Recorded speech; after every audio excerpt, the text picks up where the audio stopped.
Well, let's go ahead and get started with our Bible study tonight. And we're going to be in Matthew chapter 6. Matthew chapter 6. We're about halfway through the Sermon on the Mount that we started shortly after coronavirus started. And hopefully we'll get through the Sermon on the Mount before the next national disaster. All right? Well, like I told you, we quit Revelation because we had it all around us. So we'll come back to it when life is a little bit calmer, maybe. All right. So we talked last week about forgiveness, and we talked about fasting. And tonight we're going to talk a little bit about our the way we view the world, which Jesus has already been talking about it, but he switches gears here.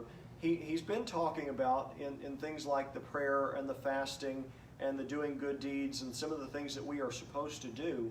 He's talked about our perspective on why we do it and heavenly reward versus earthly reward. Because if you'll recall back to some of the things that he said about prayer, he said, don't do it to be seen by... It's not a trick question. Who did he say not to worry about impressing? People, other people. Don't pray to be seen by other people. It's okay if other people see you, but don't let that be your motivation. Let your motivation be connecting with God. Don't fast to impress other people. Do it to deal with God. Don't give charity. Don't do good works. Don't do this or that. All these good things. Don't do them to impress other people. Do them because of your relationship with God. Well, he says that he points to the same thing tonight in the section of the text that we're going to look at. He talks about the importance of our perspective and doing things not for what we can get out of it here on earth, but because of our motivation being in heaven. So let me read the passage to you tonight, and then we'll come back and discuss it a little bit. Matthew chapter 6, starting in verse 19, says, "Do not lay up for yourselves treasures on earth, where moth and rust destroy and where thieves break in and steal. But lay up for yourselves treasures in heaven, where neither moth nor rust destroys and where thieves do not break in and steal. For where your treasure is, there your heart will be also. The lamp of the body is the eye. If therefore your eye is good, your whole body will be full of light. But if your eye is bad, your whole body will be full of darkness. If therefore the light that is in you is darkness, how great is that darkness?" Okay, so he's talking about a different perspective here, talking really about the same theme he's been talking about all along. Focus on heaven, not so much on things here on earth. And he starts by talking about our treasure. And you'll notice Jesus doesn't tell us, don't lay up treasure for yourself. He doesn't say, don't think about treasure, don't focus on treasure, don't treasure anything. It's assumed that we're going to treasure something. Humans are built that way. Now that's part of the design of who we are. We are going to latch on to something. Just like I've told you before, everybody worships something. It may be God, it may be yourself, it may be money, it may be fame, it may be a job, it may be your family. Everybody's worshiping something, though. We are all serving something. Well, by the same token, we are wired, we are created to have this devotion towards something. And so we are going to treasure something.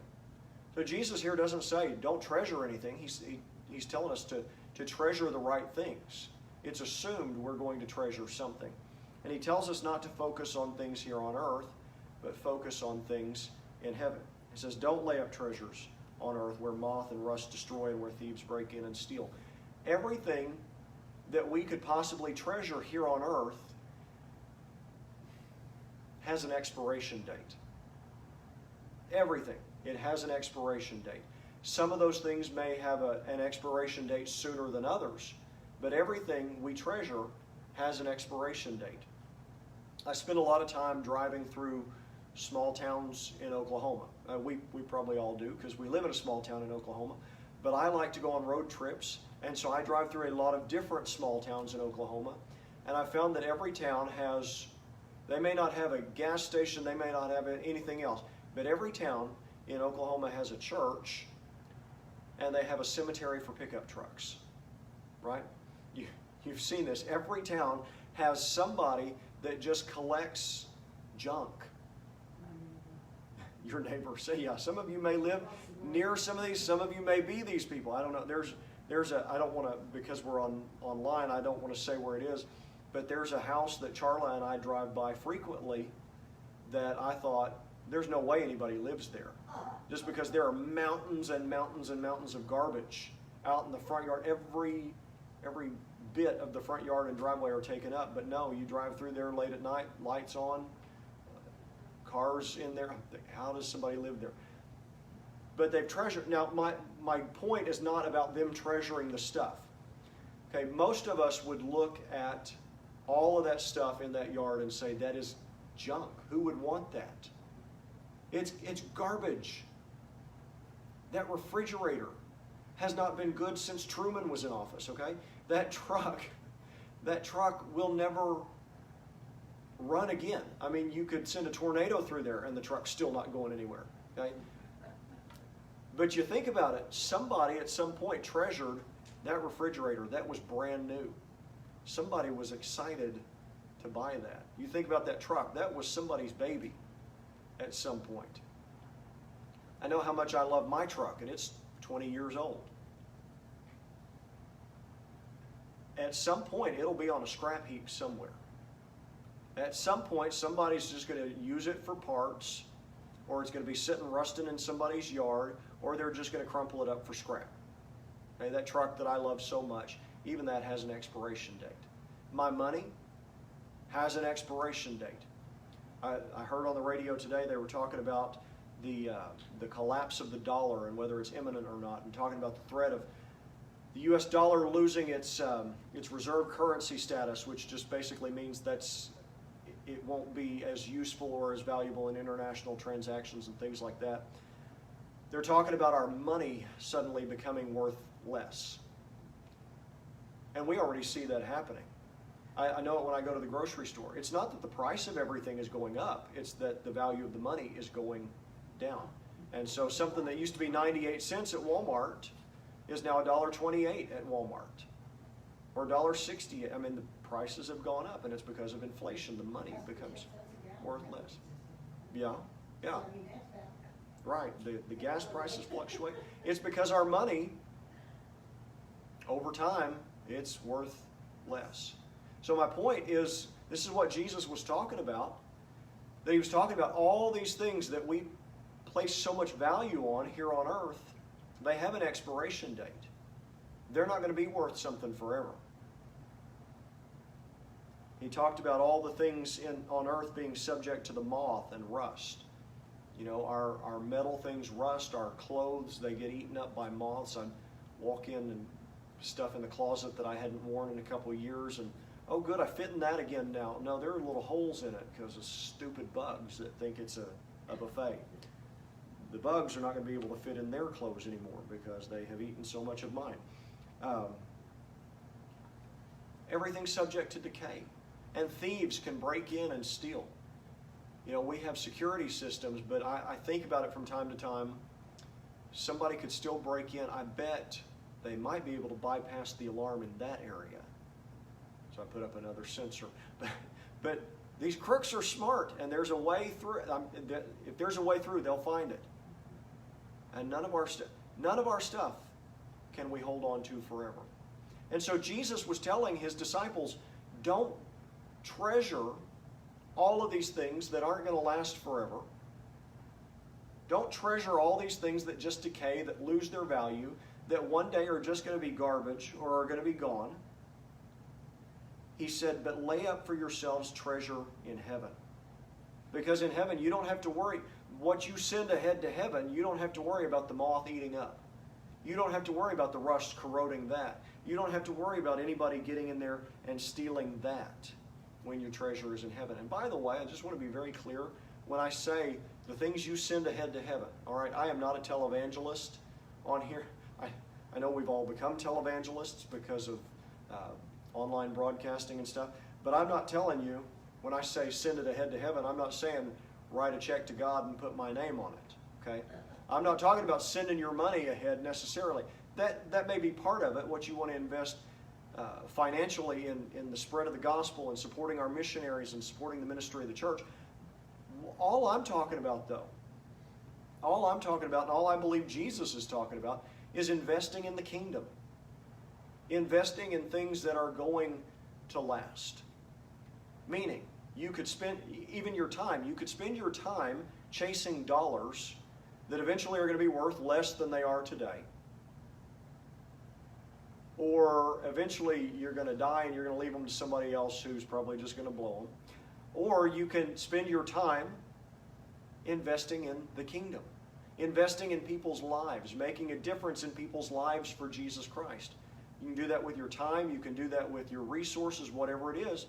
But do we want to focus on amassing for ourselves things that are just passing? Or do we want to focus on doing things that have an eternal impact? Okay, so I just want to be very clear that this is not, hey, give more of your money to the church. If God leads you in that direction, hey, that's great. But this is not me trying to twist your arm and say, you know, you don't really need that money. Why don't you give it to me? That's not it at all. This is about investing in the kingdom. This is a reminder to me too. Because with my time, I have to be mindful that I have a limited amount of time here on earth. Do I want to spend it on things that don't matter, or do I want to spend it on things that do matter? So he tells us to lay up treasure in heaven. And something else that I want to point out about this, I believe it was Adrian Rogers that I heard not too long ago preaching. He preached it a long time ago. He's been dead for about 14 years. But I heard the recording not that long ago on the radio, where he was talking about how God promises rewards for obedience and all this. And he said he would hear from time to time that people say, well, you shouldn't talk about those rewards, you shouldn't preach those rewards, you should just preach that we should do the right thing just because it's the right thing, and not talk about doing the right thing because God will reward us. And Adrian Rogers said those people are trying to be more spiritual than God himself. Okay? God set it up for us to be rewarded. Doesn't necessarily mean that he's going to reward us with money or new trucks or the things that we think of as rewards. But there are spiritual rewards for our obedience. There are spiritual rewards when we follow him. Because God knows our human nature, he designed it, and God knows we need an incentive sometimes. Just like my children, as I can say all day, I can tell Charla, we don't negotiate with terrorists, okay? They need to do the right thing just because we said so and it's right. I can say that all day. But I realize there are sometimes you want things done, you open the candy drawer, right? Anybody else experience this as a parent? Yeah. Okay, I'm not alone here. Sometimes you use incentives and rewards. I don't like to rely on it too much. But my goodness, if we're ever going to get Charlie completely potty trained, bribes, yes, absolutely. If it means that he'll go to the bathroom where he's supposed to, yes, cookies, all you want. If you ever go in our house, in our front bathroom that's accessible to everybody, we have a lock and lock container of little cookies in the bathroom. We're not crazy. It's there because Charlie, if he does what he's supposed to in there, he gets a cookie because Daddy got tired of cleaning up the mess and the bribes came out, all right? God designed us and he understands. He has set up rewards and incentives. He promises here. He says, lay up for yourself treasure in heaven. Okay? It doesn't mean that we're just out for the reward and we don't, we're not going to do anything unless God promises to reward us. But let's understand here too that God looks forward to rewarding his people. God looks forward to lavishing his generosity on us in heaven. Again, it doesn't mean necessarily monetary rewards. This is not, hey, put an extra $1 in the plate and God will give you 7 back. That's not what we're talking about here. But when we are obedient and when our hearts are in the right place, God will reward that with spiritual blessings. And we will lay up treasure in heaven. Sometimes that treasure is the people that we bring with us as a result of us investing time and resources in the kingdom so that other people can know Jesus as their Savior. But all of this is about our hearts being in the right place and us looking at things from the proper perspective, because he says where your treasure is, there your heart will be also. See, the thing is, whatever we're treasuring, whatever we're holding on to, whatever we're emphasizing and focusing on, that our heart is going to follow that. So we have to lead our hearts into a kingdom focus.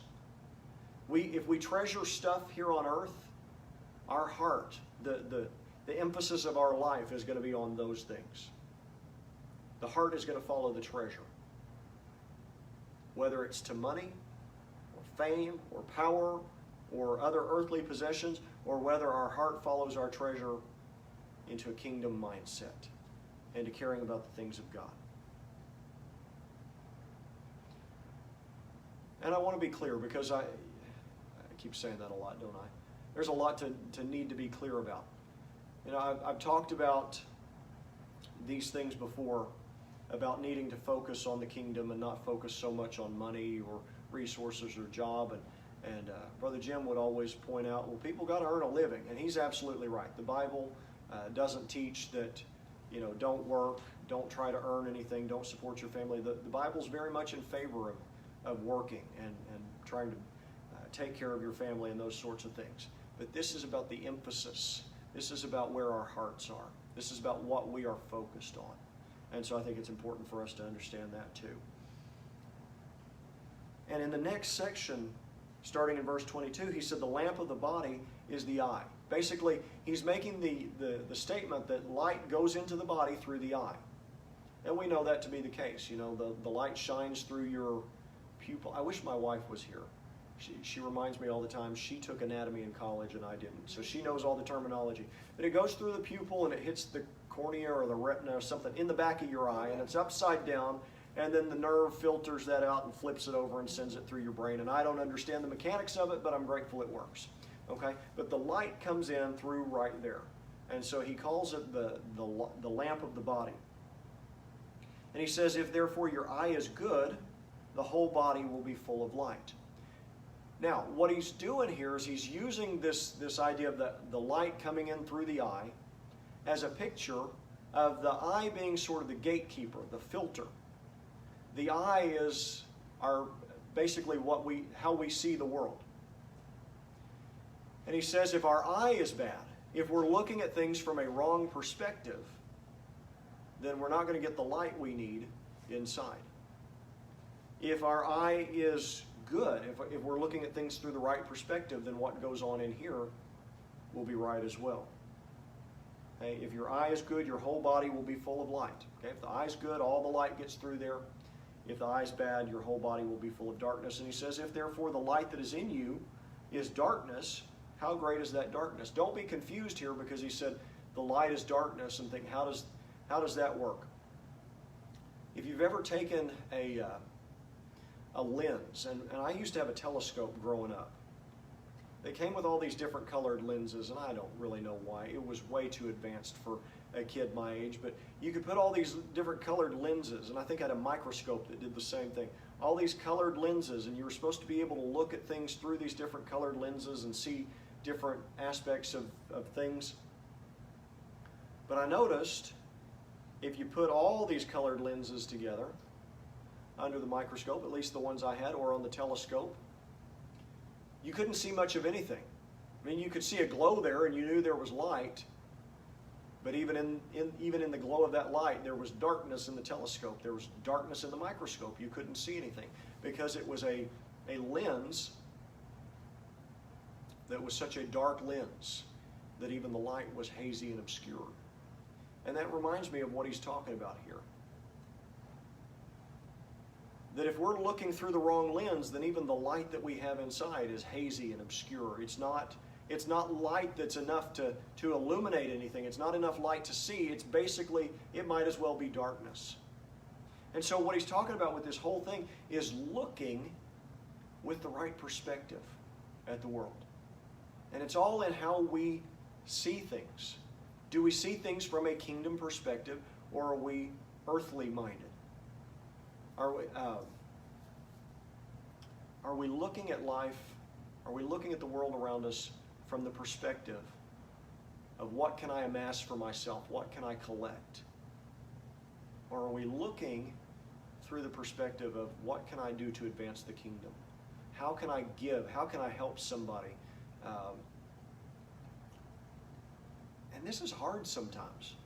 Some of us were talking about this right before it started, right before we started tonight, about having been scammed at times in the past by people needing help. And it makes you a little cynical sometimes about others needing help. And so you start to lose that generosity of spirit a little bit.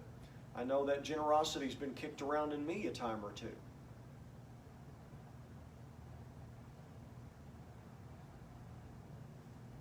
But we're supposed to look at the world that way. How can we help others? How can we point others to Jesus? How can we invest, whether it's our time, our resources, our energy, whatever it is, how can I invest in something that matters? We look at it from this perspective. What does God want me to do? How can I advance the kingdom? And he talks in the Sermon on the Mount about not worrying. As a matter of fact, in a couple of weeks, we'll probably talk about that. And the reason we don't worry is because we are focused on advancing the kingdom. He says, seek ye first the kingdom of God and his righteousness, and all these things will be added to you. Well, what are all these things? Our needs. That we don't have to worry about collecting and amassing and hoarding and treasuring all these things, because if we treasure the kingdom and we hold our stuff loosely and we hold our time and our resources loosely, and focus on using them for the kingdom, God takes care of the needs. Seek first the kingdom of God and his righteousness, and all these things will be added. I've gotten a little ahead of myself there, but it was important to bring that in to give some context to what he's talking about here. You know, Jesus explained all this in one big sitting. And I figure you don't want to hear me teach on 3 chapters at a time, so I'm breaking it up for you. And so sometimes we have to go to other areas to get a little bit of context.